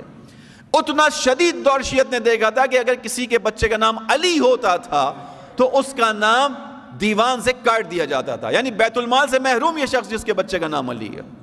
جس کے بچے کا نام حسن و حسین ہے اس کا نام دیوان سے کاٹ دیا جاتا تھا کہ اس کو بیت المال سے کچھ نہیں ملے گا. کیوں نہیں ملے گا؟ اس نے نام حسن و حسین پہ رکھا ہے. ٹھیک ہے, یہ وقت تھا. آپ کے سندھ میں مختلف علاقوں میں جو افراد آئے, پنجاب میں یعنی ملتان میں, مختلف جگہوں پر جو اولیاء خدا آئے, ان میں سے بڑی تعداد اہل بیت علیہ السلام کے ماننے والوں کی, گھرانے والوں کی ہے. یہ کیوں نکلے وہاں سے؟ اس لیے کہ وہاں ظلم و ستم تھا. ایک وقت ایسا آیا تشیع کے اوپر, لیکن ظہور سے پہلے خداوند عالم نے, توجہ کیجئے گا, آخری نقطے بیان کر رہا ہوں, ظہور سے پہلے خداوند عالم نے ظہور کو جادوئی چھڑی سے انجام نہیں دینا. خداوند عالم نے انسانوں کی اپنی محنت سے ہی ظہور کے معاملے کو انجام دینا ہے. ہاں, جب امام تشریف لے کر آئیں گے تو پھر خدا اضافی مدد کے لیے آسمان سے فرشتے بھی نازل کرے گا, وہ بھی ہے, لیکن نظام انسان بنائیں گے. اب یہ شیعت جو پھیل گئی تھی, متفرق ہو گئی تھی ظلم و مظالم کے تحت, اس شیعہ نے اکٹھا ہونا تھا. اس نے اپنی طاقت کو واپس بحال کرنا تھا. اس نے اپنی گئی ہوئی عزت کو سنبھالنا تھا. اسی شیعت نے جمع ہونے کے بعد خدا تک ایک پیغام دینا تھا کہ پروردگار, اب ہم اس قابل ہو گئے ہیں کہ اگر تیری حجت کا ظہور ہوگا تو ہم اپنی اس آخری حجت کے ظہور میں اس کا ساتھ دینے کے لیے تیار کھڑے ہوئے ہیں. یہ ہونا تھا. اسرائیل مرد آباد, مرد آباد, مرد آباد. امریکہ امریکہ, مرد آباد, مرد آباد. یزیدیت مرد آباد, یزیدیت, مرد آباد, حسینیت زندہ باد, حسینیت, زندہ باد. نعرہ حیدری, یا علی, نعرہ حیدری, یا علی. نعرہ السلام. اللہم صلی علی محمد. عزیزو, خدا نے یہ کام کیسے کیا؟ خداوند عالم نے کیا. توجہ کیجئے گا, اس کو انشاءاللہ میں ہمیشہ مجلس کے بعد حاضر رہتا ہوں. آج بھی حاضر رہوں گا, اس کے علاوہ بھی حاضر رہوں گا. کسی کو فون نمبر چاہیے, فون نمبر لے لے. یہ جو بات ہے اس کو میں بیان کر رہا ہوں دلیل کے طور پر, ٹھیک ہے. اگر کسی کے ذہن میں کوئی بات ہو, حاضر ہوں, مجھ سے بہتر افراد حاضر ہیں. اگر کسی چیز کی مخالفت کرنی ہے تو وہ بھی دلیل کی بنیاد پہ کیجئے.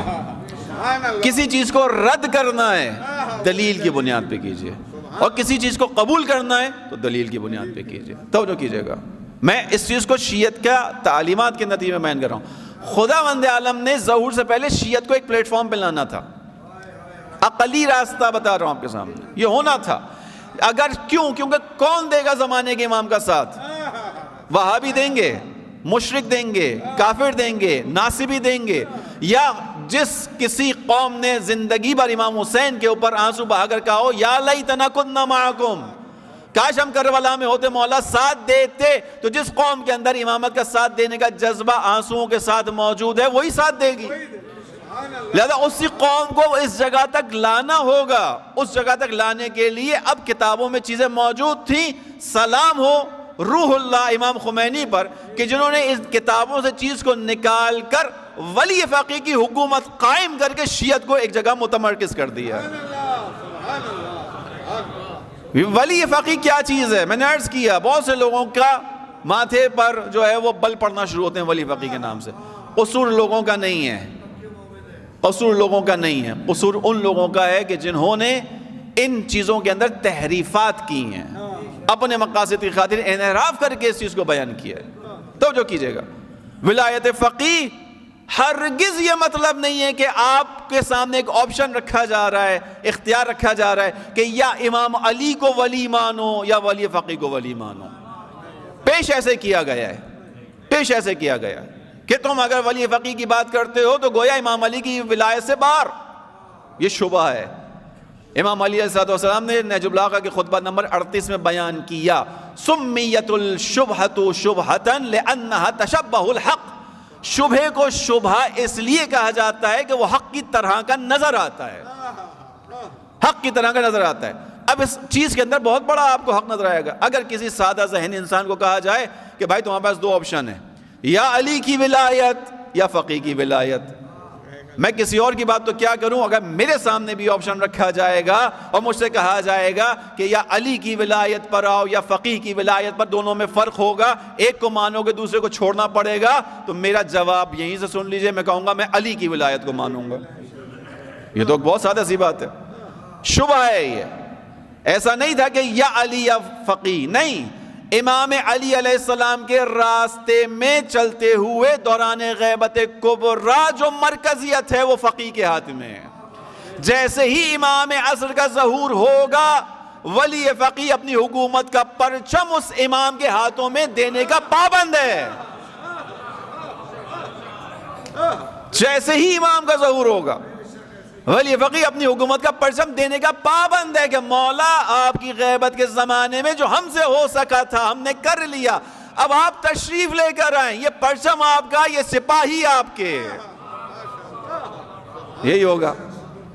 توجہ کیجئے گا عزیزوں،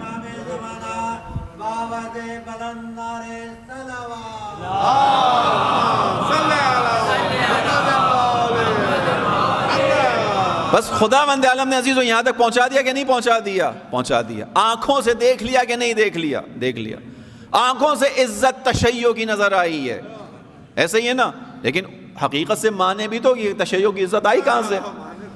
کس نظام کے تحت آئی ہے؟ تشیع کی اہمیت کیا تھی اس انقلاب سے پہلے؟ پوچھتا کون تھا تشیع کو؟ لبنان کے اندر شیعہ تیسرے درجے کے شہری بھی نہیں تھے، تیسرے درجے کے شہری بھی نہیں تھے۔ اور آج اس پورے مڈل ایسٹ اور اس پورے خطے کی کوئی پلاننگ ایسی نہیں ہو سکتی جس میں حزب اللہ کو سامنے نہ رکھا جائے۔ کر کے دکھا دے کوئی پلاننگ، میں نہیں کہہ رہا، جائیے پڑھیے، نیٹ کے اندر چیزیں پڑھی ہوئی ہیں۔ حزب اللہ کو مائنس کر کے اس علاقے کی پلاننگ کر نہیں سکتے دنیا والے، نہیں کر سکتے، رکھنا پڑے گا حزب اللہ کو سامنے۔ یہ عزت کہاں سے آئی؟ ولی فقیہ کے نظام کے تحت۔ لیکن ولی فقیہ کیا چیز ہے؟ کس ولایت کے تحت آگے بڑھے؟ امام علی علیہ السلام کے راستے پر چلنا ہے۔ توجہ کیجئے گا، شبہ ہوگا، شبہ اسی میں پیدا کیا جائے گا۔ آج ہم نے یہ عزت دیکھی، خدا نے ہمارے سامنے بھی رکھ دیا یہ۔ اب آئیے آخری چیزوں کو سن لیجئے۔ خدا کسی کے ذریعے سے زبردستی کام نہیں کروائے گا، خدا موقع دے گا، خدا بدل بھی دے گا چیزوں کو۔ اسی لیے ہمیں پانچویں امام نے ارشاد فرمایا، دعا کرو اللہم اوسع علی فی رزقی، خدایا میرے رزق میں اضافہ فرما، وامدد لی فی عمری، میری عمر میں اضافہ فرما، واغفر لی ذنبی، میرے گناہوں کو معاف فرما، واجعلنی ممن تنتصر بہ لدینک، خدایا مجھے ان لوگوں میں سے قرار دینا جن کے ذریعے سے تو اپنے دین کی کاموں میں مدد لے گا، یعنی خدا تو اپنے دین کے کاموں میں جن سے مدد لے گا مجھے ان میں رکھنا، ولا تستبدل بی غیری، مجھے نکال کر کسی اور کو مت لے آنا۔ توجہ کیجئے گا، مجھے نکال کر کسی اور کو مت لے آنا۔ ماہ رمضان کی دعا میں پڑھتے ہیں، دعا افتتاح میں، وَاجْعَلْنِي مِمَّن تَنْتَصِرُ بِهِ لِدِينِكَ، خدایا مجھے ان میں سے رکھنا جن سے تو اپنے دین کی نصرت کا کام لے گا۔ ولا تستبدل بی، اور مجھے تبدیل مت کر دینا، چونکہ یہ تبدیلی تیرے لیے آسان ہے، میرے لیے مشکل ہے، تو کسی کو بھی لے آئے گا، لیکن اگر مجھے تبدیل کر دیا میں برباد ہو جاؤں گا۔ بس عزیزوں، اگر انسان اپنی خدا کی جانب سے دی ہوئی نعمتوں کو، موقعیتوں کو، فرصتوں کو نہ سمجھے، دھوکے میں آ جائے، فتنے میں آئے، سازشوں میں آئے، عقل استعمال نہ کرے، تو انسان سعادت سے محروم ہو جاتا ہے۔ ضروری نہیں ہے کہ ایک انسان اگر کسی ایک وقت کسی ایک جگہ ہو تو ہمیشہ اس پہ باقی رہے گا، نہیں، ایسا نہیں ہے۔ دائماً انسان کو اپنی طرف توجہ کرنی ہوگی، دائماً، کنٹینیوس، ہمیشہ، آخری سانس تک انسان کو اپنی طرف توجہ کرنی ہوگی۔ خدا بدل سکتا ہے کسی کو کسی کے ذریعے سے، اس کو بیان کر رہا ہوں، بس زحمت تمام کیا آپ کی۔ خدا بدل سکتا ہے، ہاں بدل سکتا ہے۔ شمر جو امام علی علیہ السلام کے لشکر میں تھا صفین میں، سن 40 ہجری میں، سن 40 ہجری سے پہلے جب یہ جنگ صفین ہوئی، کہاں ہے شمر؟ چاہوں گا دوہرا دیں بچے اس بات کو، کہاں تھا شمر؟ جنگ صفین میں، امام علی علیہ السلام کے ساتھ، مقابلے میں نہیں، امام علی کے اپنے لشکر میں، امام علی کی حمایت میں، امام علی کے کیمپ میں، لیکن اپنے آپ کو نہیں سنبھالا، 20 سال کے اندر اپنے آپ کو نہیں بچانے پہ کامیاب ہوا، فتنوں، آزمائشوں، نفس کی گراوٹوں کا شکار ہوتا چلا گیا۔ نتیجہ کیا نکلا؟ یہی شمر جو امام علی کے ساتھ تھا صفین میں، اسی شمر کے ہاتھ میں خنجر تھا کہ علی کے فرزند کے گلے پر خنجر پھیر دے۔ یہ شمر، لیکن خدا کیا کرے گا؟ خدا بدل سکتا ہے کسی کو بھی، کسی کی جگہ کسی کو لے آئے گا۔ خدا کو امام حسین کی عظمت دکھانی تھی، خدا وند عالم نے ایک راہب کا انتخاب کر لیا کہ سر حسین کا احترام وہ راہب کرے گا۔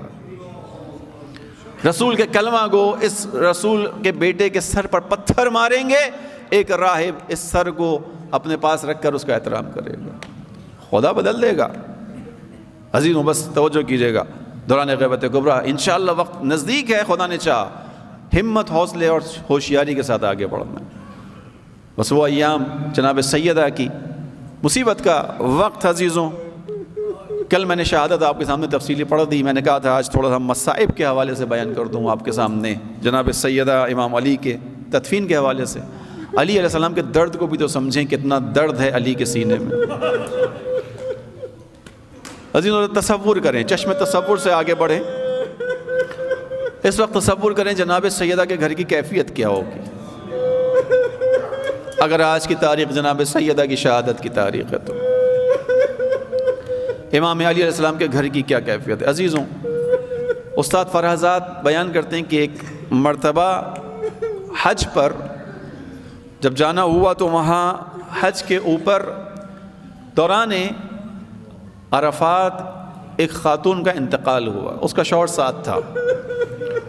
اب حالت احرام میں خاتون میدان عرفات میں یا میدان منی میں خدا کی مہمان انتقال ہو گئے، اہتمام کیا جانے لگا کہ اب حج جیسی ہو ان کو واپس بھیجا جائے گا۔ تو استاد فرحزاد کہتے ہیں کہ جو اس کا شوہر تھا انتہائی مضطرب تھا، انتہائی پریشان۔ کہنے کہ ہم سب نے اس کو دلاسا دیا کہ یقینی طور پر موت ایک صدمہ ہے تمہارے لیے، لیکن دیکھو تمہارے سکون اور اطمینان کے لیے ایک بات کافی ہے کہ تمہاری زوجہ کا انتقال کہاں ہوا ہے؟ میدان عرفات، میدان منی، حالت احرام میں ہوا ہے۔ وہ خدا کی مہمان تھی، اسی حالت سے خدا کی بارگاہ میں چلی گئی۔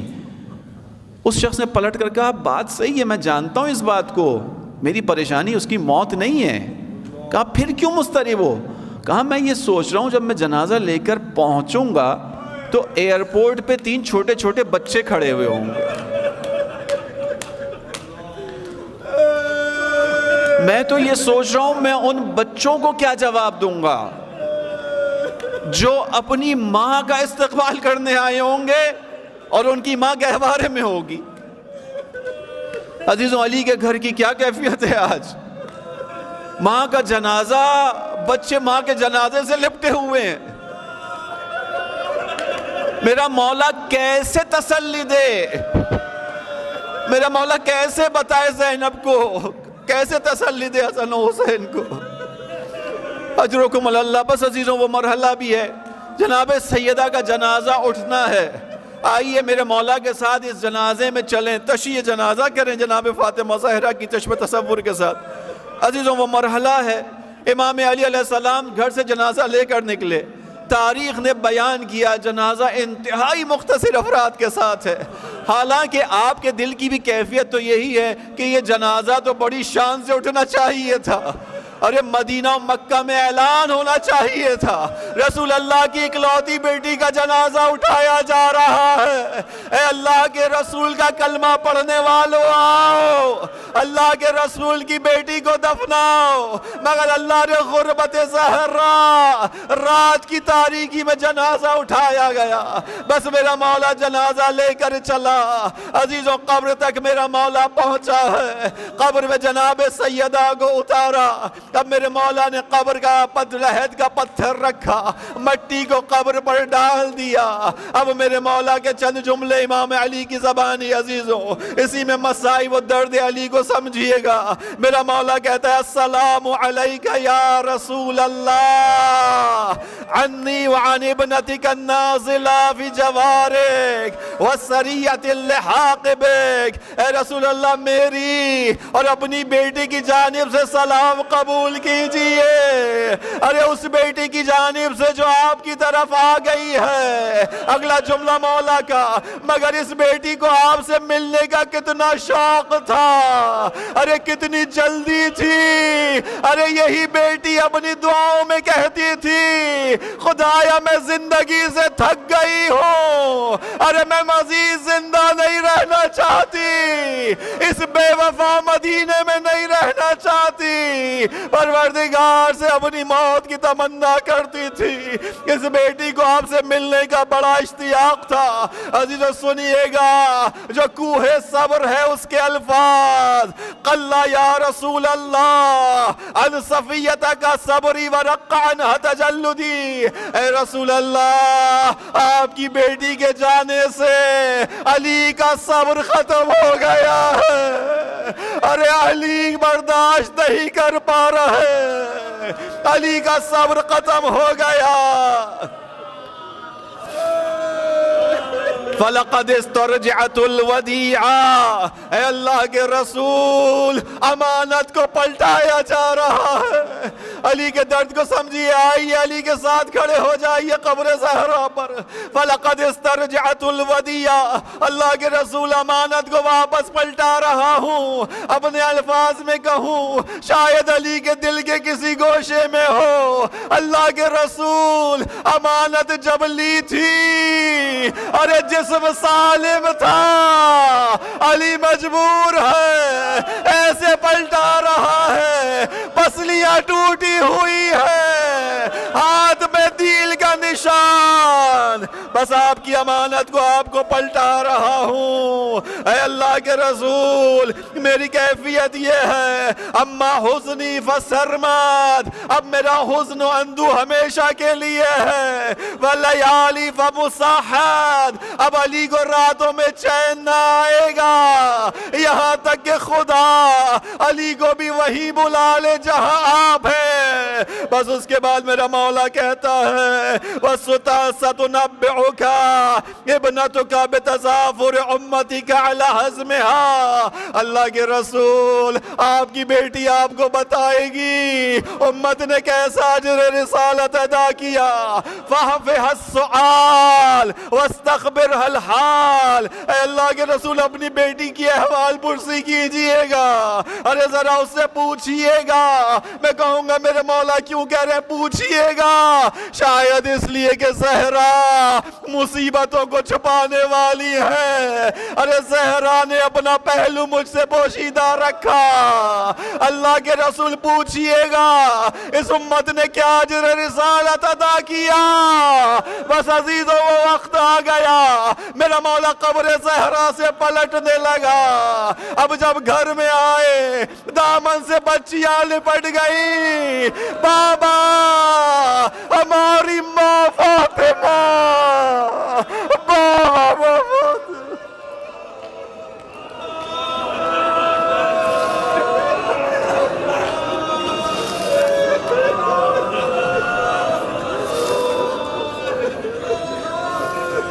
سيعلم الذين ظلموا أي منقلب ينقلبون ألا لعنة الله على القوم الظالمين اللهم لعن أول ظالم ظلم حق محمد وآل محمد وآخر تابع له على ذلك اللهم لعنهم جميعا